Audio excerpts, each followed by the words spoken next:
بخير.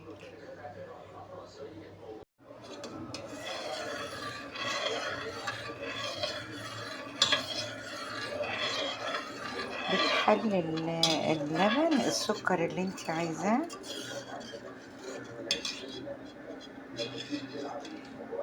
وانتي سلقة القمح لغاية ما يفشر معاكي.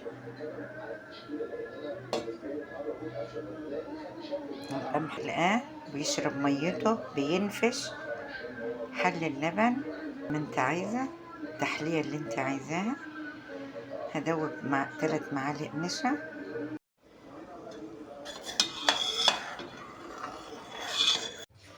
طبعا معلقتين 3 نشا.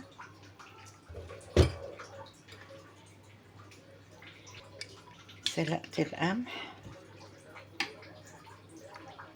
لما تحسي ان هو نفش كده وفشر، هتقلبي 3 معالق نشا مع معلقتين كريم شانتيه، بتدوبيهم على البارد.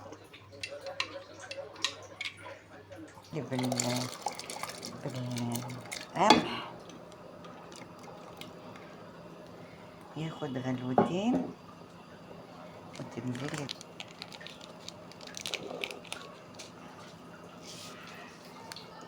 هنزل ب3 معالق نشا،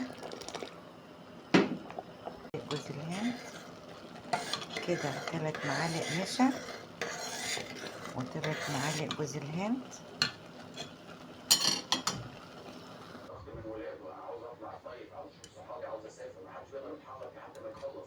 ولو حصل مثلا زي كابتن اسامه بيقول، لو خدت يوم بالصدفه لو جه في الويك اند يبقى يعني كتر الله خيرهم، لو ما فيش هتروح تشوف.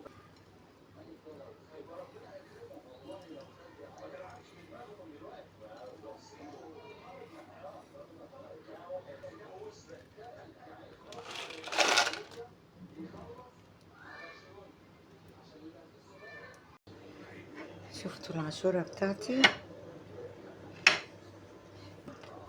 كيلو حليب، وتسلقي القمح لما ينفش معاكي ويفشر كده في الميه، وبعد كده تحطيه على اللبن بعد ما يغلي.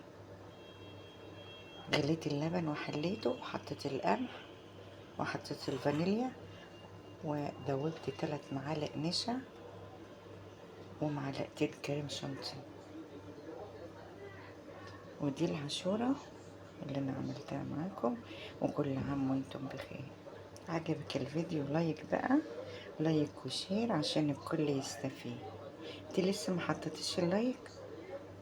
لسه ما حطيتهوش؟ ايوه لسه ما حطيتهوش. شايفين احلى عاشور؟